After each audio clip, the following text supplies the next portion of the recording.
So, kamusta kayo ni Bon Monster? Wala pa ba kayong planong sundan ng inaanak ko? Big boy na ang baby ram mo. Tumawa ako sa sinabi ni Abby. Gaga, wala akong planong sundan si Ram. Dahil siya lang ang nag-iisang baby ko, walang dapat pagplanuhan. Wala kaming relasyon ni Andrew. Pinakatitigan ako ni Abby. Siguro naman sa dami ng pinagdaanan niyo, natuto na rin siya. Malay mo nagbago ng asawa mo, hindi ko siya asawa. Matagal na kaming hindi mag-asawa. Mula nang ipinaramdam niya sa akin na hindi ako mahalaga. Hanggang ngayon, yun pa rin ang nararamdaman ko. Sa totoo lang, tumulo ang isang butil ng luha sa aking pisngi. Wala namang masama kung magbabalikan kayo ni Bon, hindi ba? I mean, baby, look. Single si Bon Monster. Ikaw rin at pareho niyong ginagawa ang responsibilidad sa inaanak ko. Bakit hindi niyo na lang ayusin ang gusot sa pagitan niyong mag-asawa? Hindi ko alam, baby. Iniisip ko pa lang na pwede pang mangyari ang nakaraan. Natatakot na akong sumugal. Takot na akong masaktan. Alam mo yung pakiramdam na nasa iyo siya pero hindi mo siya pwedeng angkinin. Sapat na sa akin na meron akong Ram. Isa pa, nag-usap na kami ni Kuya. Huminga ako ng malalim. Ang pagmamahal ay parang sugal lang yan, baby. Sa bawat pagsugal, asahan mo na may pagkakataon na talo. Ngunit hindi sa lahat ng pagkakataon ay talo ka. Kung minsan, isang beses ka lang manalo. Jackpot pa. Kung mahal mo, ipaglaban mo. She paused. Mahal mo pa ba? She added. Mahal ko pa nga ba siya? Nagkibit balikat ako. Oo, pwede. Siguro. Ewan. Hindi. Hindi ko rin alam eh. Hindi ko rin maintindihan ang nararamdaman ko. Baby, sa dami ng sinabi mo, ang una at huli lang ang pagpipilian ng dapat mong sagot. Babalik na kami ni Ram sa Singapore. You can take my son away from me. Putol ni Andrew sa sasabihin ko na ikinagulat naming pareho ni Abby. Kanina ka pa dyan? Hindi makapaniwalang tanong ko sa kanya. Abby, leave us alone. Madiing sambit nito kay Abby at tinuro ang daan palabas. Tumango naman ako kay Abby. Tanda na okay lang ako. She looked at me worriedly before she walked away. I'm working to be good to my son. Now, you want him to take away from me again? Anna, I know I can't be a good husband and never be a perfect one, but I try my very best to be responsible and be the best father to my son. Alam kong hindi ako mabuting asawa, kahit maging mabuting ama na lang para kay Ram. Yung magawa ko man lang ng tama. I won't force you to get back to me, but I won't let you go away from me together with my son. I'll keep you no matter what. I don't care if you don't love me, as long as I love you. Epilogue. Isabella Anastasia Point of View. Nagsasama na kami ni Andrew sa isang bahay. Hindi na rin ako natuloy sa pagbalik sa Singapore dahil hindi niya ako hinayaan na umalis. He's working my forgiveness for almost a month. He started to court me again, that I'll never expect that he will. Ginagawa niya ang lahat para muling makuha ang pagtingin ko sa kanya. We're okay, just like a happily family. Andrew, are you drunk? Kunot noong tanong ko sa kanya na akmang hahalikan niya ako. Naamoy ko kasing hininga niya na amoy alak siya. Tiningnan niya ako sa mata na para bang nagsusorry siya. A little. I'm sorry. Mahinahon niya sabi at nag-iwas ng tingin sa akin. Ngumiti ako at hinalikan ko siya sa pisngi. Don't be. Just make sure na makakauwi ka ng ligtas kapag umiinom ka. Bilin ko sa kanya na ikinangisi niya nang nakawan ako ng halik sa labi. Thanks, love. Tinabihan niya ako sa sopa at yumakap mula sa tagiliran ko habang nakasiksik sa leeg ko ang mukha niya at nararamdaman kong hinahalikan niya ako sa leeg. Andrew! Saway ko sa kanya at tinapik ko siya sa balikat. Daddy ko! You're home! Tumakbo pa palapit sa amin si Ram Ram habang bitbit ang isang airplane toy na bigay sa kanya ni Andrew. Napalayo naman sa akin si Andrew sabay tayo at sinalubong ang anak namin. Napangiti ako sa ginawa niya. Yeah, little Bon. Can I have a warm kiss, kiddo? Binuhat ni Andrew si Ram Ram at mahigpit naman itong kumapit sa leeg ni Andrew habang nakangiti itong hinalikan si Andrew sa labi. I'm a Ram Ram, not Bon! Protesta niya habang umakto na lumipad ang airplane at may pa-sounds effect pa. Nakangiti ako habang nakatingin sa kanilang dalawa. Ito ang mga araw na hindi ko na ibigay kay Ram Ram nang baby pa siya at pinagkait ko sa kanilang dalawa na nakapiling ang isa't isa. I am really guilt because of what I did. Lalo na nang malaman ko ang totoo mula kay Andrew. Ilang buwan ang nakalipas. Hindi ko siya hinayaan na magpaliwanag, nor tell him that I am pregnant. Basta ko na lang siya iniwan. Wala akong dahilan para hindi siya tanggapin muli sa buhay namin ng anak ko.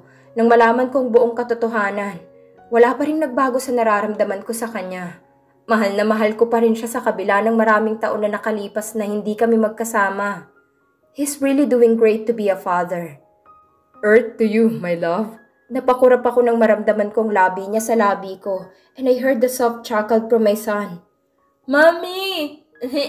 Naupo sa lap ko si Ramram at yumakap sa akin, kaya naman niyakap ko siya at hinalikan sa noo. Naramdaman ko namang may kamay na pumulupot sa bewang ko, kaya napalingon ako kay Andrew. You okay? Nag-aalalang tanong ni Andrew, kaya tumango ako at nginitian ko siya. Yup, may naisip lang ako. Sumandal ako sa dibdib niya at naramdaman ko namang hinalikan niya ako sa noo. Huwag mo na akong isipin, nasa tabi mo na ako. Bulong niya at hinalikan ako sa balikat, bago siya mahinang tumawa. Ang aga mo kasing umuwi eh. Tingnan mo, 4:37 pa lang. Hindi pa nga ako nakakapagluto ng dinner, nandito ka na kaagad. Nakasimangot kong sabi na ikinatawa niya. That's not a problem. Pwede naman tayong kumain sa labas. Bakit? Hindi ba ako pwedeng umuwi para i-date ang mag-ina ko? Humarap siya sa akin at tumingin sa mga mata ko. I can see the happiness in his eyes. At bakit? Hindi mo ba kami pwedeng i-date na nandito lang sa bahay? We can eat together and bond. Hindi natin kailangan lumabas para kumain. I can cook. Sinalubong kong nakakaloko niyang ngiti. Fine. Pagsuko niya at nagbaba ng tingin kay Ramram. Andrew, hindi mo na kailangang ilabas kami palagi para lang makabawi ka. Sa effort mo palang na umuwi ng maaga para makasama kami, ayos na yon. Hindi mo dapat sinasanay na dinadaan ang lahat sa pera. Kasi hindi habang buhay mayaman ka. Tayo. Dapat matuto rin tayo. Ikaw, ako, at ang anak natin nang mabuhay ng simple. That's all I wanted, to have a simple, peace, and happy family with you. Hinawakan ko ang pisngi niya at iniharap sa akin habang sinasabi ko sa kanya. My forgiven wife? He asked curiously. Hindi ako makasagot. Yeah, I understand, love. Tumango siya at binigyan ako ng halik sa labi. Inilagay ko sa lap niya si Ramram na kaagad niya namang niyakap at pinaulanan ng halik. Magluluto lang ako ng dinner. Magpalit ka na muna bago ka makipaglaro kay Ramram. Tumayo ako at inayos ko ang damit ko. Thanks, love. Rinig kong sambit ni Andrew bago pa ako makapunta sa kitchen. Nasa kondo niya kami rito sa Manila. Kaming tatlo lang ang nandito, walang maids, kaya sa akin ang lahat ng gawaing bahay. Pag-aalaga sa anak namin at sa kanya. Masaya akong gawin yon para sa kanilang mag-ama ko, lalo na kapag nakikita kong masaya sila. Kumuha ako ng isang buong manok sa freezer at inihanda kong mga gagamitin at ingredients sa pagluluto ng adobo. Yun na lang ang lulutuin ko at fried chicken para sa Ramram ko. Dati hindi ako marunong nito, pero natuto ako mula nang magkaanak ako dahil gusto ko akong gagawa ng lahat para sa kanya. I learned everything to be a good mother. Pinag-aralan ko rin maging perfect na asawa. Kahit walang Andrew sa tabi ko ng mga panahong yon. At ngayon lahat ng yun ay magagawa ko na. Noong una ayaw ni Kuya na sumama kami kay Andrew. Naiintindihan ko si Kuya. Dahil isang bagay lang naman ang ayaw niya eh. Ang nasasaktan ako. Lahat ng ginagawa niya ay para sa akin. Ayaw niya lang talaga na masaktan ako kaya super protective siya sa akin. Wala akong galit o sama ng loob sa kanya. Besides, I'm so thankful to have a protective brother like him. Ginawa niyang lahat para lang huwag akong masaktan. Alam na rin ng parents ko at parents ni Andrew na nagsasama na ulit kami. At masaya sila para sa amin. They are so excited to see my son soon because they are all in business trip. And also my Sarah and Shane can't visit because they're in travels. Masaya ako para sa kanila. What happened to the beach, it was all planned of Andrew. Love, rinig kong tawag ni Andrew mula sa sala. Yes, nakangiting tugon ko sa kanya. Lalabas lang kami saglit ni Ramram, babalik rin kami kaagad. Kumunot ang noo ko sa sinabi niya. Ano namang gagawin nila sa labas? Kaya naglakad ako papunta sa sala. Anong gagawin niyo? Bibili kami ng merienda habang So ayaw niyo nang gawan ko kayo ng merienda bago magluto ng dinner? Tinaasan ko siya ng kilay na ikinabusangot niya. Love, syempre gusto. Babalik rin naman. Gusto pala bakit kailangan lumabas? Sabihin mo, may hinihingi na naman sa'yo si Ramram at ibibigay mo sa kanya na walang pasabi sa akin. I told you, don't spoil him too much. Baka masanay siya. Putol ko sa sasabihin niya. Love, ayos lang yun. Gusto kong ibigay lahat ng gusto ng anak natin. I want to spoil him. Hayaan mo na ako, bata pa naman siya. Isa pa, pagkain lang naman ang pinabibili niya. Humingi siya sa akin ng stick Tiningnan ko lalagyan ng pagkain niya, ubos na. Hala, kakabili pa lang namin nung isang araw Ang bilis naman ata. Ubos na agad? Nagtatakang tanong ko. Oo, mukhang hindi naman yung anak ko yung nakaubos Sige na, baba lang kami saglit, babalik rin kami kaagad na may dalang dessert. Kumindat siya sa akin. Oo na, ingat kayo. Ayusin mo nakainom ka. Paalala ko sa kanya. Love, hindi ako lasing. Napilitan lang akong uminom dahil hindi ako makahindi kay Vic. Pero isang baso lang yun, huwag kang mag-alala. Ngumiti ako sa kanya. Bye, Mommy! Kumakaway sa akin si Ramram nang ihatid ko sila sa may pinto. Bye! I love you! Sagot ko at nag-flying kiss pa ako sa kanya. I love you! Love you po, Mommy! Sabay na tugon nilang dalawa sa akin. Kaya nakangiting isinara ko ang pinto ng kondo bago ako bumalik sa kusina at nagsimula ng magluto. Nagsaing muna ako habang inihahanda kong lulutuin kong ulam. Pagkatapos kong magluto ay wala pa rin ang mag-ama ko. Kaya naisipan ko nang ihanda ang mesa. Dahil baka pauwi na sila. Nilagay ko na sa table ang mga pagkain na ginawa ko. Rice, adobo, fried chicken. Nagluto rin pala ako ng menudo para may pagpipilian si Andrew kung anong gusto niyang kainin, kung pork ba o chicken. Nagprito rin ako ng hotdog at ham. Naglaga rin ako ng itlog kasi hindi ko natanong ang baby Ramram ko na kung anong gusto niyang iulam. Gumawa na rin ako ng apple juice at naglagay ng tubig sa mesa. Nang may ayos ko ng mesa, tiningnan ko ang relo na nasa kamay ko. It's exactly 7 p.m. Wala pa ang mag-ama ko. Siguro maya-maya nandito na yon. Habang naghihintay sa kanila, naligo muna ako at nag-ayos ng sarili ko dahil amoy usok na ako sa dami ng niluto ko. Nagsuot ako ng isang off-shoulder dress, above the knee na kulay itim, at pinarisan ko ng white shoes. Nakalugay lang ang buhok ko. Nang maayos ko na ang sarili ko, napagpasyahan ko na sa baba ko na lang sila hihintayin. Nag-text kasi si Andrew na pauwi na sila. Na traffic lang siguro kaya natagalan. Pababa pa lang ako nang marinig ko ng sunod-sunod na katok sa pinto. Nakangiting tinungo ko ang pintuan upang pagbuksan ng Sino kayo? Kinakabahang tanong ko nang bumungad sa akin ang 3 armadong lalaki at may takip rin ang kanilang muka. Siya na nga ang syota ni Von Walker. Tama sila. Mr. Playboy Hot Wife. Pinasadahan ako dito ng tingin mula ulo hanggang paa bago gumisi ng nakakakilabot. Akmang isasara ko na ang pinto ng pigilan ng isa. Kinakabahang tumakbo ako paakyat sa kwarto para simulang takasan sila. Habang paakyat ako sa kwarto ay aksidente kong nabitawan ng cellphone ko. Mabilis kong inilak ang pinto ng kwarto at tinarang ang study table ni Andrew. Ipinatong kong mabigat na bagay na maaaring makatulong upang hindi nila ako mapasok. Naghanap ako ng pwede kong mapagtaguan nang makita ko na binubuksan nila ang pinto. Hindi ako nagtagumpay nang marinig kong sunod-sunod na putok ng armas at nagbukas ang pinto. Hindi sila tuluyang makapasok dahil sa mga nakaharang. Kapag nahuli kitang babae ka, patay ka sa akin. Buksan mo to! Anong kailangan niyo sa akin? Kunin niyo na ang lahat ng gusto niyong kunin dito. Huwag niyo lang akong sasaktan. Pakiusap ko sa kanila. Hindi ka namin sasaktan. Papaligayahin ka lang. He laughed pervertedly. Binuksan ko ang bintana ng silid namin. Nahigit kong hininga ko nang makita ko na sobrang taas. Kung sakali mang tumalon ako ay hindi na ako bubuhayin pa. Umiyak at nanginginig akong nakasiksik sa gilid ng kama namin. Hindi ko na alam kung anong gagawin ko. Malapit na nilang masira ang pinto at maalis ang mga harang na inilagay ko. Matinding kaba at takot ang nararamdaman ko, lalo na nang makapasok ang isa sa kanila at mabilis na nilapitan ako at hinablot sa buhok at malakas na sampal at tumilapon ako sa kama. Ako pa talagang pinahirapan mo. Hinila nitong 2 kong paa dahilan para mapasigaw ako nang kubabawan niya ako. Tulong! Tulungan niya ako! Sigaw ko ng paulit-ulit habang nagpupumiglas. Inipon ko ang lakas ko at sinipa ko ang ibaba niya dahilan para mapahiyaw siya sa sakit. Mabilis akong bumangon sa kama ngunit malakas na suntok sa sikmura ang sumalubong sa akin dahilan para tumilapon ako at nang tumama ang ulo ko sa kanto ng mesa. Nakaramdam ako ng matinding hilo at umiikot ang paningin ko. Nang maramdaman ko na may umaagos sa noo ko. Nang hawakan ko ay dugo. Sus Mariosep, wala na akong lakas na lumaban pa. Unti-unti nandilim ang paningin ko at bumagsak ako sa malamig na sahig. Mommy, I'm home na po.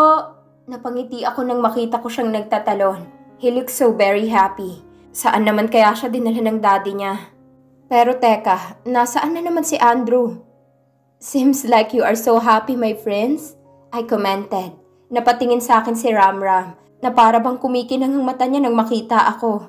Nakita ko ring bumukas ang pinto at iniluwanan si Andrew na may mga bitbit pero isa lang ang nakakuha ng atensyon ko. He was holding a bouquet of flowers. Nakita ko siyang nakatingin sa akin. Tingin na may paghanga sa kanyang mga mata. I smiled as I saw his Adam's apple move. Oh, para ka namang nakakita ng multo. Bakit? Pangit ba ako? Tanong ko sa kanya nang makalapit ako sa kinatatayuan niya. Kumurap-kurap siya at ngumiti ng malapad. No, you look wonderful tonight, love. For you. Iniabot niya sa akin ang bulaklak habang nakatitig sa mga mata ko. Hindi ko maiwasang maramdaman ang pagsikdo ng puso ko. Dahil sa kaswitan niya. Ang alam ko ay si Ramram lang ang ini-spoil niya. Pero bakit parang pakiramdam ko ako rin? Thank you. Matamis kong sabi sa kanya at inamoy ko ang bulaklak. It's so sweet. Ang bango ng amoy. Nang biglang pumasok sa isip kong sinabi sa akin ni Lolo Robert na allergy si Andrew sa bulaklak. Pero bakit pinibigyan niya ako palagi nang magkasama na kami? Pero hindi naman siya na ano. Akala ko may allergy ka sa bulaklak pero parang wala naman. Umiling siya habang ngumiti. Saan mo naman nakuha yan? Kay Lolo Robert, remember? Dinala mo ako sa bahay niya. Marami kayang nakwento sa akin si Lolo about sa'yo. Isa na doon ay ang allergy ka sa bulaklak. Pero may isang maswerteng batang babae na binigyan mo. Napangiwi ako sa huli kong sinabi. Swerte ka pala. Pero maswerte ako sa'yo. Nalaki ang mata ko sa sinabi niya. Anong swerte ako? Ako ba ang batang babae na binigyan niya? Pero bakit wala naman akong naaalala? Ha? Wala. Ang sabi ko ang ganda mo. Right, buddy? Your mom is very beautiful, isn't she? Umuklo pa siya para magkatapat ang mukha nila ni Ramram. Yes, mommy is so stunning and hot. Nakangiting tugod ni Ramram at para bang kinikilig na nakatingin sa akin. For you, mommy. Sigaw niya at inabot sa akin ng isang rose. Aba, meron rin ng baby ko. And for you also. Dagdag niya pa at iniabot sa akin ng isang box. At sa kahon pa lang ay halatang cake ang laman. Wow, ang sweet naman ng baby ko. Thank you, baby. Nakangiting tinanggap ko ang mga binigay niya. You're welcome po, mommy. Yumakap siya sa kaliwang hita ko, kaya hinaplos ko ang buhok niya. Sweet naman ang mag-ama ko. Pero halika na, nakahanda na ang dinner. Yay! Pumapalakpak pa siya at binuhat naman siya ni Andrew kahit na may mga bitbit pa siyang plastic sa isa niyang kamay. Tara, nagugutom na ako. Tumango naman ako kay Andrew. Nauna na silang naglakad papunta sa kitchen. Inilagay ko muna sa center table ang bulaklak na bigay nila sa akin at dinala ko ang cake sa kitchen. Nakita kong pinaupo ni Andrew si Ramram sa gitna. Pinagmamasdan ko silang mag-ama habang nagtatawanan na nag-uusap kung anong una nilang titikman sa luto ko. Hindi ko na sana makikita ang ngiti sa labi ng mag-ama ko kung hindi sila dumating ng araw na may nanloob sa kondo niya. Iniligtas niya ako sa mga taong mapagsamantala. Nang nasa hospital ako, hindi niya ako iniwan. Inalagaan niya ako at binantayan. Pinaramdam niya sa akin na ligtas ako sa piling niya. Nabubulok na sa kulungan ng mga taong yon. He was overprotective after what happened to me that time. He hired a lot of security in our home. I had bodyguards when he's not around. He's always checking on us when he was on work. We are his top priority. Love, tawag niya sa akin nang ipaghugot ako ng upuan sa katabi ni Ramram na kaharap niya. Thinking again? Love, it's never gonna happen again. Nag-aalalang sabi niya. Thank you. Yumakap ako sa kanya. Kung hindi pa mangyayari ang trahedyang yun, hindi ko masasabi sa kanya na matagal ko na siyang pinatawad. At siya pa rin ang nilalaman ng puso ko. Mahal na mahal ko pa rin siya. Don't mention it. Hinalikan niya ako sa noo at niyakap rin ako. Ang dami naman nito. Mukhang mapapadami ang kain ko ah. Nakita kong kumikinang na mata ni Andrew nang makaupo siya sa harap namin ni Ramram pagkatapos niya akong ipaghugot ng upuan. Todo alaga siya sa amin ni Ramram habang kumakain. Pakiramdam ko'y lumulutang ang puso ko sa kasiyahan nang dahil sa kanilang dalawa. Nagtawanan kami habang kumakain at nakikita kong nagustuhan nilang niluto ko. Palagi naman. I can say sila palang kompleto na ako. Mommy, can I come to Daddy's office po? Nilingon ko ang anak ko na prenteng nakahiga sa dibdib ni Andrew. Habang nakasmile naman si Andrew sa kama habang ako nasa tabihan nilang dalawa na nagsusuklay ng buhok. Why not? Pero busy si Daddy, baka makaabala. Of course not, mas gaganahan ako magtrabaho kung nandoon kayo. Putol niya sa sasabihin ko. Sabihin mo, spoiler ka. Inirapan ko siya. Inilagay ko sa beside table ang suklay. At umayos ako ng pagkakahiga sa kama. Nakaunan ako sa braso ni Andrew habang hinahaplos ko ang buhok ni Ramram. Malakas kayo sa akin eh. Natatawang sabi niya habang hinahalikan niya sa buhok si Ramram na busy sa kakakalikot ng kaliwang kamay niya kasi unan ko ang kanang braso niya eh. Mommy, please po. Ramram puppy eyes. Sige, pupunta tayo pero susunod na lang tayo kay Daddy. Magluluto muna tayo ng lunch, okay ba? Hinalikan ko sa noo si Ramram. Yay! Love you po, mommy ko. He smiled ear to ear. I love you more, baby. Sagot ko sa kanya. Akala ko ba akong spoiler? Pero mukhang ini-spoil mo naman ako masyado niyan ha. Finisil ko ang ilong ni Andrew. Dami mong alam, matulog ka na kaya? Saad ko na ikinatawa niya. Daddy, what's this po? Nagkatinginan kami ni Andrew at nakita ko natigilan siya sa tanong ni Ramram. Kaya naman tiningnan ko kung anong itinuturo ni Ramram sa kamay ni Andrew. Napaupo ako sa kama para tingnan kung ano yon. Ana? Basa ko sa nakasulat na tattoo sa kanyang wrist. Is that my name? Teka, ito yung bagay na gusto kong makita noon pero hindi ko magawa dahil may suot siyang bracelet. At hindi niya yun inaalis kaya hindi ko ito basa noon. Mommy's name po?